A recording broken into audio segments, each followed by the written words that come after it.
ലേവ്യർ അധ്യായം 4. പാപപരിഹാര ബലി. കർത്താവ് മോശെയോട് അരുളിച്ചെയ്തു, ഇസ്രായേൽ ജനത്തോട് പറയുക, ചെയ്യരുത് എന്ന് കർത്താവ് വിലക്കിയിട്ടുള്ളവയിൽ ഏതെങ്കിലും ഒന്നിനെതിരായി ആരെങ്കിലും അറിവില്ലായ്മ മൂലം പാപം ചെയ്യുന്നുവെന്നിരിക്കട്ടെ. ഇങ്ങനെ പാപം ചെയ്ത് ജനങ്ങളുടെ മേൽ കുറ്റം വരുത്തിവെക്കുന്നത് അഭിഷിക്തനായ പുരോഹിതനാണെങ്കിൽ അവൻ ഊനമറ്റ ഒരു കാളക്കുട്ടിയെ കർത്താവിന് പാപപരിഹാര ബലിയായി സമർപ്പിക്കണം. അതിനെ സമാഗമ കൂടാരത്തിൻ്റെ വാതിൽക്കൽ അവിടുത്തെ സന്നിധിയിൽ കൊണ്ടുവന്ന് അതിൻ്റെ തലയിൽ കൈവച്ചതിന് ശേഷം അതിനെ കൊല്ലണം.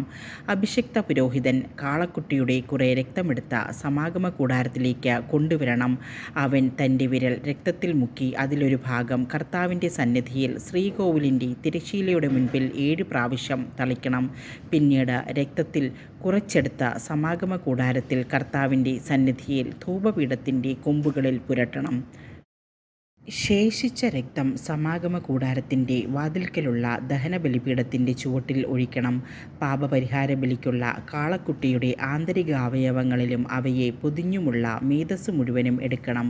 അതിൻ്റെ ഇരുവൃക്കകളും അവയിലും അരക്കെട്ടിലുമുള്ള മേധസ്സും കരളിന് മുകളിലുള്ള നെയ്വലയും എടുക്കണം. സമാധാന ബലിക്കുള്ള കാളയിൽ നിന്നെന്ന പോലെ പുരോഹിതൻ അവയെടുത്ത ദഹനബലിപീഠത്തിൽ വെച്ച് ദഹിപ്പിക്കണം. എന്നാൽ കാളക്കുട്ടിയുടെ തോലും മാംസം മുഴുവനും തലയും കാലുകളും ആന്തരികാവയവങ്ങളും ചാണകവും കാളയെ മുഴുവനും പാളയത്തിനു വെളിയിൽ ചാരമിടുന്ന വൃത്തിയുള്ള സ്ഥലത്ത് കൊണ്ടുചെന്ന് കത്തുന്ന വിറകിന്മേൽ വെച്ച് ദഹിപ്പിക്കണം. ചാരമിടുന്ന സ്ഥലത്ത് തന്നെ അതിനെ ദഹിപ്പിക്കണം. ഇസ്രായേൽ സമൂഹം മുഴുവൻ അറിവില്ലായ്മ മൂലം പാപം ചെയ്യുകയും കർത്താവ് വിലക്കിയിരിക്കുന്നതിൽ ഏതെങ്കിലും ഒന്ന് ചെയ്ത് കുറ്റക്കാരാകുകയും അക്കാര്യം അവരുടെ ശ്രദ്ധയിൽ പെടാതിരിക്കുകയും ചെയ്യുന്നുവെന്നിരിക്കട്ടെ. എന്നാൽ തങ്ങളുടെ പാപത്തെക്കുറിച്ചറിയുമ്പോൾ പാപപരിഹാര ബലിക്കായി സമൂഹം മുഴുവൻ ഒരു കാളക്കുട്ടിയെ കാഴ്ചവെക്കുകയും അതിനെ സമാഗമ കൂടാരത്തിൻ്റെ വാതിൽക്കൽ കൊണ്ടുവരികയും വേണം. സമൂഹത്തിലെ ശ്രേഷ്ഠന്മാർ കർത്താവിൻ്റെ സന്നിധിയിൽ വെച്ച കാളക്കുട്ടിയുടെ തലയിൽ കൈകൾ വയ്ക്കണം. അതിനെ അവിടുത്തെ മുൻപിൽ വെച്ച് കൊല്ലണം. അഭിഷിക്തനായ പുരോഹിതൻ കാളക്കുട്ടിയുടെ കുറേ രക്തം സമാഗമ കൂടാരത്തിലേക്ക് കൊണ്ടുവരണം. അവൻ രക്തത്തിൽ വിരൽ മുക്കി കർത്താവിൻ്റെ സന്നിധിയിൽ തിരശ്ശീലയ്ക്ക് മുൻപിൽ 7 പ്രാവശ്യം തളിക്കണം. കുറെ രക്തമെടുത്ത് സമാഗമ കൂടാരത്തിൽ കർത്താവിൻ്റെ സന്നിധിയിലുള്ള ബലിപീഠത്തിൻ്റെ കൊമ്പുകളിൽ പുരട്ടണം.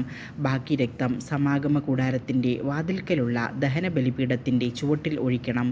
അതിൻ്റെ മേധസ്സ് മുഴുവനുമെടുത്ത് ബലിപീഠത്തിൽ വെച്ച് ദഹിപ്പിക്കണം. പാപപരിഹാര ബലിക്കുള്ള കാളക്കുട്ടിയെ എന്ന പോലെ ഈ കാളക്കുട്ടിയെയും ദഹിപ്പിക്കണം. അങ്ങനെ അവർക്ക് വേണ്ടി പുരോഹിതൻ പാപപരിഹാരം ചെയ്യണം. അപ്പോൾ അവരുടെ കുറ്റം ക്ഷമിക്കപ്പെടും. അനന്തരം കാളയെ കൂടാരത്തിന് വെളിയിൽ കൊണ്ടുപോയി ആദ്യത്തെ കാളയെ ദഹിപ്പിച്ചതുപോലെ ദഹിപ്പിക്കണം. ഇത് സമൂഹത്തിനു വേണ്ടിയുള്ള പാപപരിഹാര ബലിയാണ്. ഒരു ഭരണാധികാരി തൻ്റെ ദൈവമായ കർത്താവ് വിലക്കിയിട്ടുള്ളവയിൽ ഏതെങ്കിലും ഒന്ന് അറിവില്ലായ്മ മൂലം ചെയ്ത് കുറ്റക്കാരനാകുന്നുവെന്നിരിക്കട്ടെ. അവൻ തൻ്റെ തെറ്റ് മനസ്സിലാക്കുമ്പോൾ ഊനമറ്റ ഒരു കോലാട്ടിൻ മുട്ടനെ കർത്താവിന് ബലിയർപ്പിക്കണം. അവൻ അതിൻ്റെ തലയിൽ കൈവയ്ക്കുകയും കർത്താവിൻ്റെ സന്നിധിയിൽ ദഹനബലിക്കായി മൃഗങ്ങളെ കൊല്ലുന്ന സ്ഥലത്ത് വെച്ച് അതിനെ കൊല്ലുകയും വേണം. ഇത് ഒരു പാപപരിഹാര ബലിയാണ്.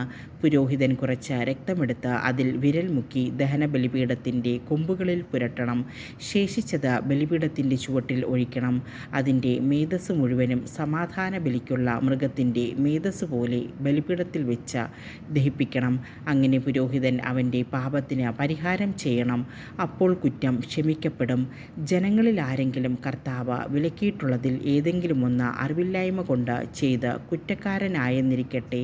അവൻ തൻ്റെ തെറ്റ് മനസ്സിലാക്കുമ്പോൾ ഊനമറ്റ ഒരു പെൺകോലാടിനെ പാപപരിഹാരത്തിനായി സമർപ്പിക്കണം. അവൻ ബലിമൃഗത്തിൻ്റെ തലയിൽ കൈവയ്ക്കുകയും ദഹനബലിക്കുള്ള സ്ഥലത്ത് വെച്ച് അതിനെ കൊല്ലുകയും വേണം. പുരോഹിതൻ കുറച്ച് രക്തമെടുത്ത് അതിൽ വിരൽ മുക്കി ദഹനബലിപീഠത്തിൻ്റെ കൊമ്പുകളിൽ പുരട്ടുകയും ശേഷിച്ചത് ബലിപീഠത്തിൻ്റെ ചുവട്ടിൽ ഒഴിക്കുകയും വേണം. സമാധാന ബലിക്കുള്ള മൃഗത്തിൽ നിന്ന് മേധസ്സ് മാറ്റിയെടുക്കുന്നത് പോലെ അതിൻ്റെ മേധസ്സ് മുഴുവനെടുത്ത പുരോഹിതൻ കർത്താവിന് പ്രീതികരമായ സൗരഭ്യത്തിനായി ബലിപീഠത്തിൽ വെച്ച് ദഹിപ്പിക്കണം. അങ്ങനെ പുരോഹിതൻ അവനു വേണ്ടി പരിഹാരം ചെയ്യണം. അപ്പോൾ തെറ്റ് ക്ഷമിക്കപ്പെടും. പാപപരിഹാര ബലിക്കായി ചെമ്മരിയാടിനെയാണ് കൊണ്ടുവരുന്നതെങ്കിൽ അത് ഊനമറ്റ പെണ്ണാടായിരിക്കണം. അതിൻ്റെ തലയിൽ കൈവച്ചതിന് ശേഷം ദഹനബലി മൃഗത്തെ കൊല്ലുന്ന സ്ഥലത്ത് വെച്ച് അതിനെ പാപപരിഹാര ബലിക്കായി കൊല്ലണം. പുരോഹിതൻ അതിൻ്റെ കുറച്ച് രക്തമെടുത്ത് അതിൽ വിരൽ മുക്കി ദഹനബലിപീഠത്തിൻ്റെ കൊമ്പുകളിൽ പുരട്ടണം. ശേഷിച്ചത് ബലിപീഠത്തിൻ്റെ ചുവട്ടിൽ ഒഴിക്കണം. സമാധാന ബലിക്കുള്ള ആട്ടിൻകുട്ടിയിൽ നിന്ന് എന്ന പോലെ അതിൻ്റെ മേധസ്സ് മുഴുവനും എടുക്കണം. പുരോഹിതൻ അത് കർത്താവിന് ദഹനബലിയായി ബലിപീഠത്തിൽ വെച്ച് ദഹിപ്പിക്കണം. അങ്ങനെ പുരോഹിതൻ അവൻ്റെ പാപങ്ങൾക്ക് പരിഹാരം ചെയ്യണം. അപ്പോൾ കുറ്റം ക്ഷമിക്കപ്പെടും.